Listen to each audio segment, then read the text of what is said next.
It is with the heart full of joy that I come to you again through this social medium, YouTube, and from whence I believe it will be shared all over the world to all the continents and other countries of the world.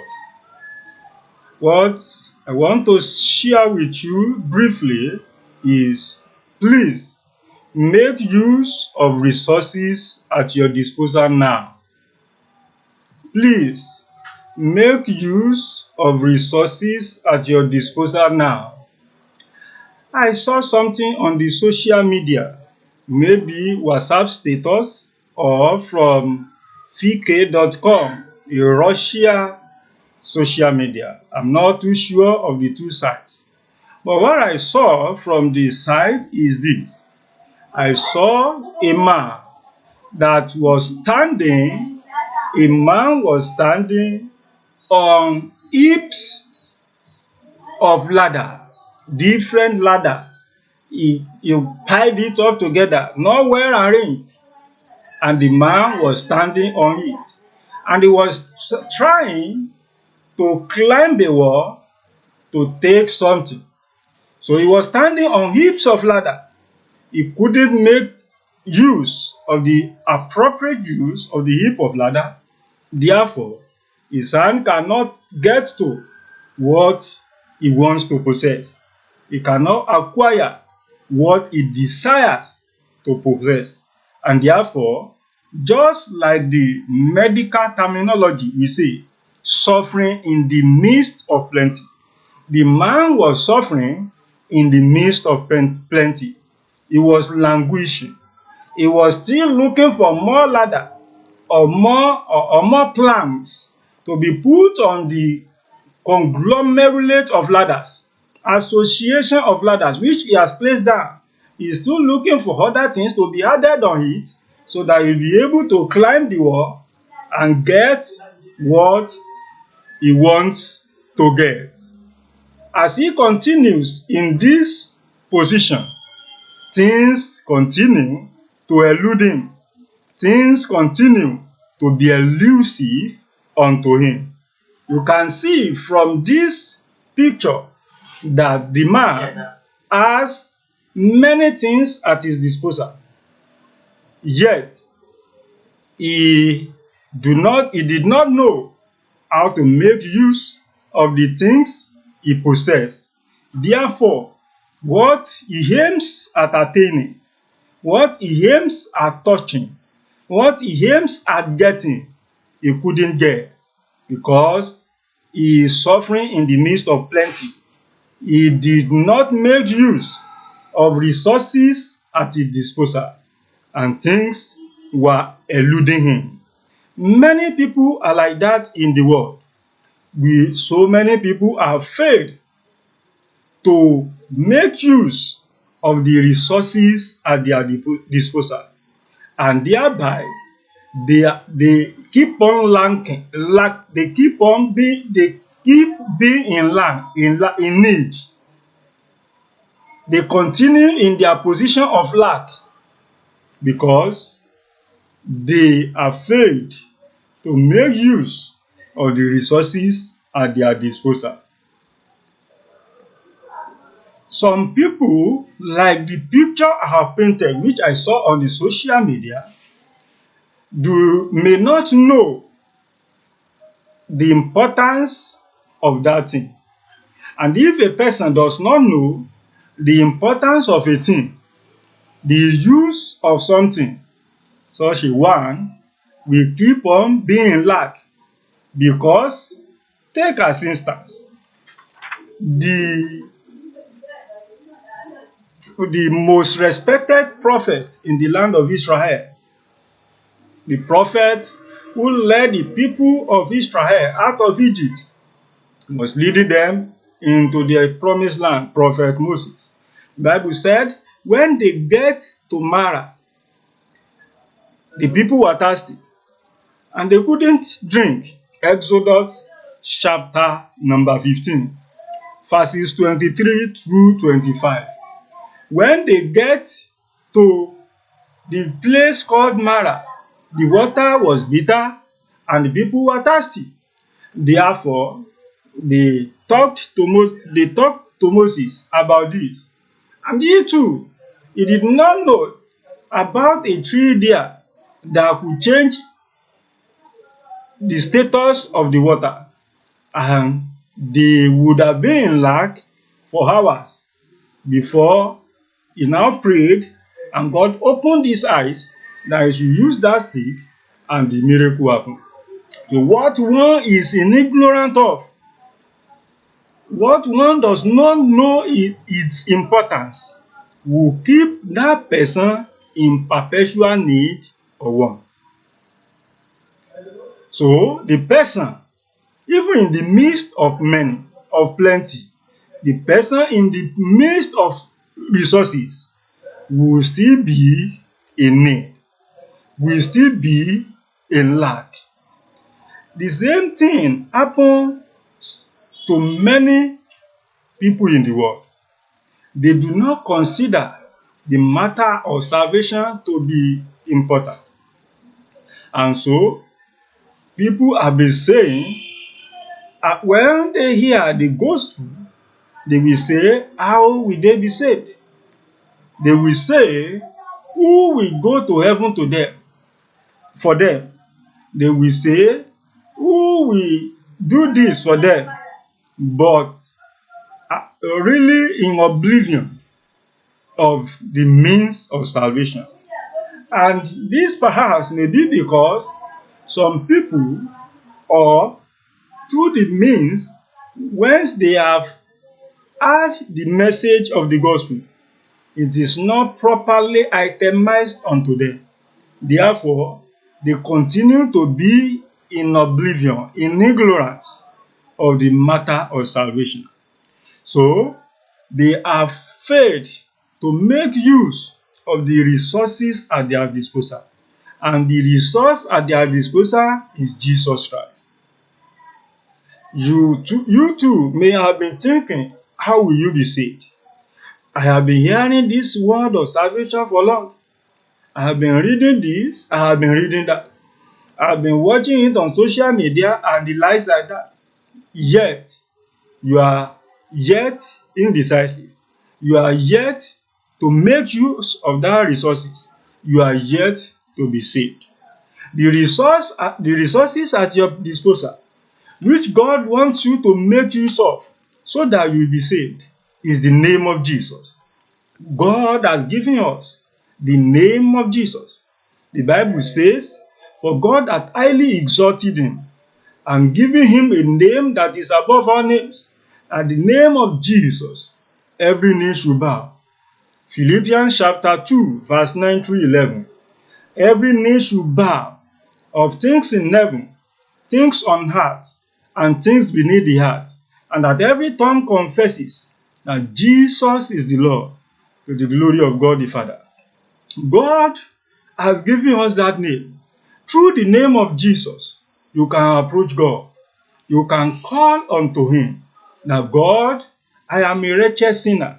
Where you are, in the corner of your room, or in the vehicle, watching these video clips, or anywhere you are in the world, maybe in the deepest of the ocean, watching these video clips, you have the name of Jesus at your disposal.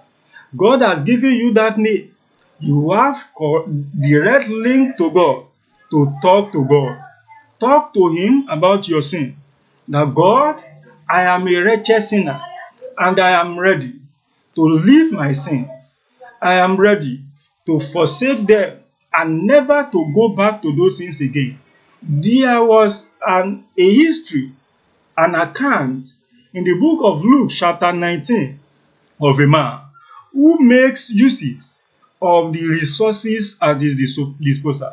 The man is called Zacchaeus. The Bible said the man was of small stature and he heard of Jesus. He has been hearing of Jesus for long. He has been hearing about the man called Jesus, but he never knew him. And this day, he heard that he will pass along the path he is, and he makes use of the resource at his disposal, because he knew The crowds will always accompany him. Therefore, the Bible says he climbs the tree to see him. And when Jesus discovers that he has made use of the resource at the disposal, he hesitated not to call him down and speak the word of salvation to him, and the man was saved. The same thing with you. The what is at your disposal now that you can make use of is the name of Jesus. Through the name of Jesus, you have access to God to speak unto him.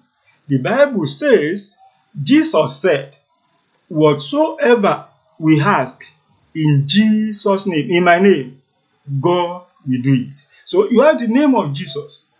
Talk to your Father. Talk to Jesus now. That God, I have been a sinner for long. I have been begotten in sin, as the psalmist say in Psalm 51, and the iniquity I have been shaping. Talk to him like that. I have been shaped in iniquity. I have been begotten in sin. I want you to come into my heart. I do not want to continue in this sin again. I want to leave the sin. I want to abandon the act of sin. God help me in Jesus' name. And he will surely do that. You have the name of Jesus. This is one resource at your disposal which you can make use of to be saved.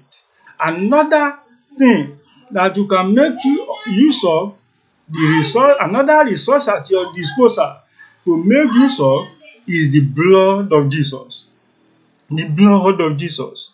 The Bible says, Jesus said, this is my blood that is shed for the remission of sins.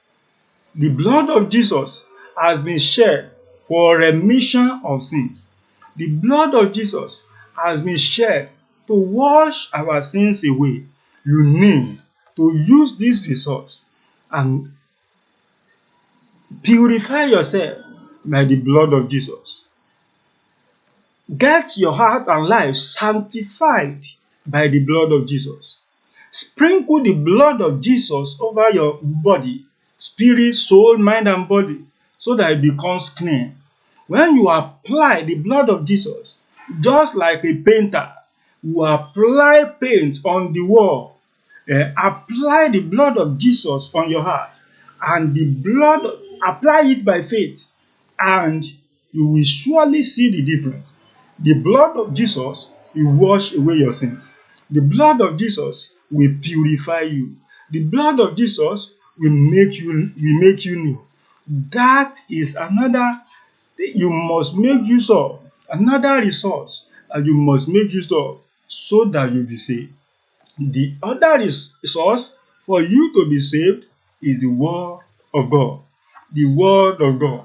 Jesus said, ye search the scriptures, for in the scriptures you have eternal life. John chapter 5 verse 39.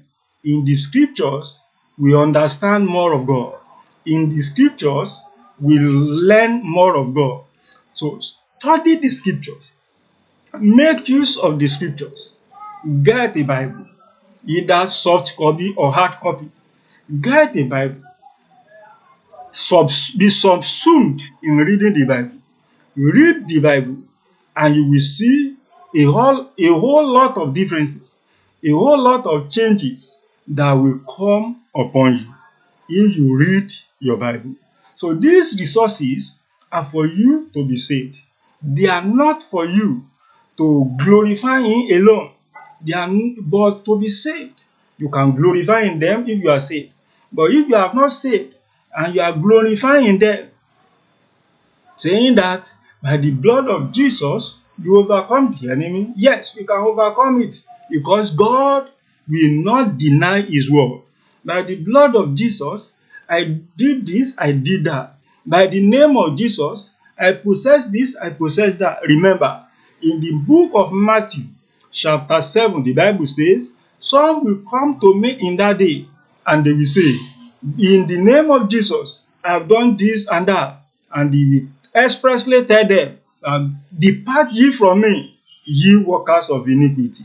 That is what will happen to those who use the name of Jesus without being saved. So, I sincerely implore thee that you should consider this message. Make use of the resources at your disposal. The name of Jesus is a resource at your disposal. The blood of Jesus is a resource at your disposal. The word of God is handy, is a resource at your disposal.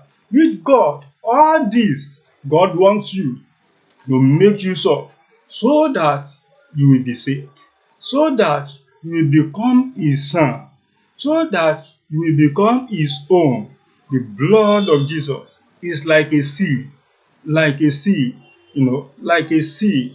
The name of Jesus is the name above all names. When a seal is signed, or like the new technology, new Android and the likes that they are doing, people, they protect that Android by face photo. Like your ATM. When you go to your ATM through thumb printing or through face, you can withdraw money. That is how the blood of Jesus is. Blood of Jesus is like a seal that has direct link with you. So you can use it, the blood, to overcome, to do exploits, and so on and so forth. But this will work for you more if you are sincerely saved. So therefore, repent of your sins, forsake those sins, and renounce those sins. Be determined in your heart never to go back to those sins again, and continue to read your Bible, continue to call on the name of Jesus, continue to apply the blood of Jesus to everything you have, living and non living things, and continue to apply the word of God to everything you do in the world, and you will see changes in your life. God has sent his son into the world to come and redeem us, to come and save us. It is now left for you to be saved. It is now left for you to appreciate this work of redemption, to appreciate and embrace this work of redemption by giving your life to Jesus Christ, by making use of these resources that God has put at our disposal. We should not be like that foolish man who climbed on heaps of ladder instead of using singular ladder to climb the wall and take what he wants. It should not be like that foolish man, senseless man, low thinking man, or let me say an ignorant man. Maybe he's an ignorant person and he does not know the importance of ladder. So don't be ignorant. The people will say there is no ignorant in law. No excuse be that. There is no excuse. Since there is no excuse, neither ignorant in law court. When the word shall be encapsulated in fire, and our works shall be brought to justice, there shall be no ignorance there. So, this word you have heard, you have seen through this medium, it is time for you to repent. It is time for you to embrace the gospel. It is time for you to be saved. Yea, it is time for you to use the resources at your disposal, because one day Jesus will appear. And if Jesus does not appear, it is certain that we shall die one day. When you will die, you cannot say. When I will die, I cannot say. No one can say, no one can predict the date of his or her death. Even those who commit suicide, they don't know the exact minute, exact second that they will give up the ghost. So no one can say the exact time of death. Therefore, as you have viewed this, heard this, I sincerely again appeal to your conscience to please consider this matter of salvation of vital import and give your life to Jesus Christ. He is at the door of your heart knocking.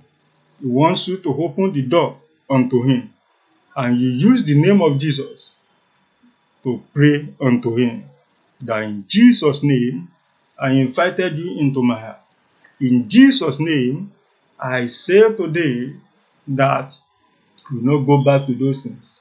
In Jesus' name, I renounce all my nefarious activities. In Jesus' name, I stop sinning. In Jesus' name, I embrace you, the gospel. Oh, dear Jesus, come and help me. Oh, dear Jesus, help my infirmity. Strengthen me to continue in the grace. And as you do this, you will see that God will continue to strengthen you, help you as you grow in faith and in the word of God. Please make use of these resources at your disposal before it is too late. I am saying again, tomorrow will be late. Now is the accepted time. Today is the day of salvation. Till I come your way some other time, sincerely pray with you. Now God be with you. God bless you. God promote you. God help you. God assist you in this decision that you want to take. And God covers all that you are doing with his blood, so that you will triumph and you will succeed beyond your peers in the name of Jesus. Till I come your way some other time, have a wonderful day.